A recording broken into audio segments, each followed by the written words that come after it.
शिव गुरु की चरणों की प्रणाम, मैया भवानी के चरणों की प्रणाम, हरिंदर भैया के चरणों की प्रणाम, लीलम दीदी के चरणों की प्रणाम, कथा सुनने वाला सारे गुरु भाई बहन के चरणों की प्रणाम। मेरा प्रणाम स्वीकार हो, हे महादेव जी मेरा प्रणाम स्वीकार हो। आई गुरु भाई बहन, बहुत पुराना बात हो कि एगो गांव में एगो माई रहली और उनका एगो बेटा रहलन। बहुत गरीब रहे लोग, गरीबी जीवन बितावत रहे लोग अपना गाँव में। माई मेहनत मजदूरी करके अपना बेटा के पोसत रहली, पोस पाल के जब बड़ा कैली तब बेटा के मन में एगो इच्छा भइल कि हमनी के गांव में रह के बहुत दुख बा, यदि हम कहीं बाहर कोनो शहर में जैती तो कुछ ढेर सारा पैसा कमैती तो हमनी के जीवन में सुख होइत, हमनी सुख से रहती। वो अपना माई के कहलन कि ये माई, हम कहीं बाहर जाए के चाहतनी, हमरा के बाहर जाए दो। हम बाहर जब जाएम, शहर में जाएम, बहुत लोग शहर में जाके पैसा कमाला, हमहू शहर में जाएम तो हमहू कुछ पैसा कमा के आएम तो हमनी के सुख से रहल जाई।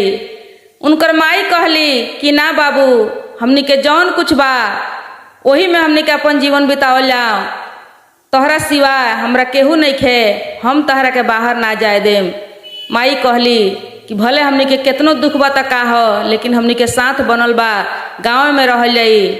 बेटा बहुत समझौलन बुझौलन, कहलन कि ये माई कुछ दिन के तो बात बा, कुछ दिन तू गांव में रहियो, गांव वाला लोग तोहर साथ दी, हम फिर जल्दिए चलाएम कमा के। बहुत समझौला बुझौला के बाद माई तैयार भइली, तैयार होके अपना बेटा के पठौली। दिल तो ना करत रहे, लेकिन बेटा के कहे सुने पर माई मजबूर होके अपना बेटा के बाहर पठौली। बेटा जब चल गइलन बाहर तो जाके कुछ दिन के बाद उनका शहर में नौकरी मिल गई। नौकरी के तलाश में गई रहलन, उनका नौकरी मिल गई।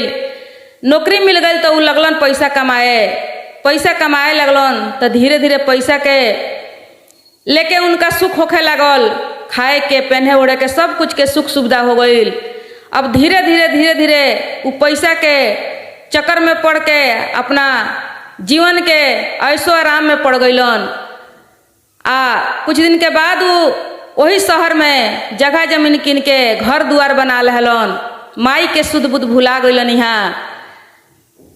अब वही जान एगो लड़की से वो शादी भी कर लेलन, काहे कि उनका पास धन दौलत हो गई रहे तो शादी भी उनकर हो गई।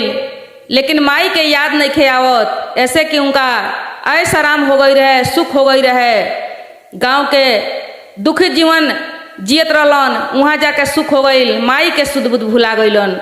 अब यहाँ देखी गुरु भाई गुरु बहन, माई रोज अपना बेटा के इंतजार करस, इंतजार करत करत सांझ से सवेरा हो जाए, सवेरा से सांझ हो जाए, लेकिन मन में एगो आस लेके रहस कि आज हमर बाबू अइहन, आज हमर बाबू अइहन।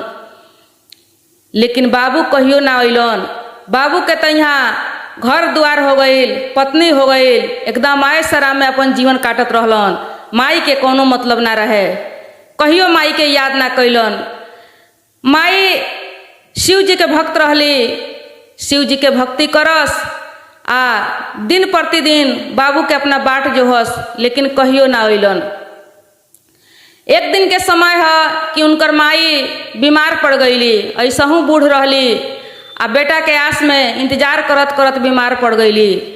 जब बीमार पड़ गईली तो कुछ दिन के बाद देखी दीदी उनका मृत्यु के समय हो गई। वो समझली कि अब हम ना जिए सकें तो एगो लड़का के बोला के एगो चिट्ठी लिखवली, चिट्ठी लिखवा के वो अपना सिरहाने के नीचे रख दहली, रख के मर गईली, उनकर मृत्यु हो गई। जब उनकर मृत्यु हो गई कुछ दिन बीत गई तो एक दिन उनका बेटा के मन में एगो ख्याल आइल, माई के याद आइल।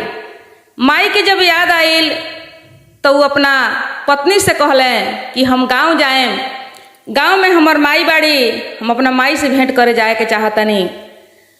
उनकर पत्नी कहली कि ठीक बा, जब गांव में माई बाड़ी तो माई से भेंट करे जाए के चाही। अब वो माई से अपना भेंट करे खातिर आवत तरन अपना गांव में। जब अपना गांव में आवत तरन तो गांव के बाहर से लोग उनका के सुनावे लगल कि अब का करे अइल ह। जब बुढ़िया मर गईल तब आवत तर जियत रहे मतारी तो कहियो ना अइल झांकी पारे, कहियो ओकर देख रेख करे ना अइल। अब का करे अइल है गाँव में। अब इनका गांव के बाहर पता लागल कि हमर माई नहीं खी, हमर माई मर गईली। अब इनका दुख महसूस होखे लागल। गांव के लोग बहुत ताना दिलक, बहुत कुछ उल्टा सीधा बोलक, लेकिन फिर भी ये अपना घरे अइलन। इनका जौन घर रहे टूटल फाटल, वो घर में अइलन। घर में अइला के बाद माई के बड़ा याद आवे। अब माई खातिर रोए लगलन। रोते रोते रात भइल गइलन सूते। अब माई के याद में रोस आ सामान इधर उधर अपना माई के कोको के देखस। जब सामान इधर उधर करत रहलन तो तकिया के नीचा एगो चिट्ठी मिल गई। चिट्ठी के देखी गुरु भाई गुरु बहन जब पढ़त रहन तो चिट्ठी में का लिखा रहे कि ये बेटा कौनो बात नहीं खे, तू हमरा से भेंट करे अइल या ना अइल, हमर आशीर्वाद हरदम तोहरा साथ बा आ हम तोहरा साथ में बानी, सब दिन तोहरा साथ में रहे। देखी गुरु भाई गुरु बहन एगो गोप्य बात रहे जौन माई कहियो ना बतौले रहली, उ चिट्ठी में लिख के देले रहली कि देखा बेटा तोहर दहिना आँख जौन बा उ आँख हमर आँख हो, ओसे हम तोहरा साथ में हरदम बानी, तोहरा के निहारत तानी, तोहरा के देख रहल बानी। देखी गुरु भाई गुरु बहन ओमे लिखा रहे कि जब तू छोट रहल तो तू कहीं खेले गई रहल, गुल्ली टाड़ खेलत रहल, तो गुल्ली टाड़ खेलत में गुल्ली टाड़ से लाग के तोहर दहिना आँख फूट गई रहे, बह गई रहे।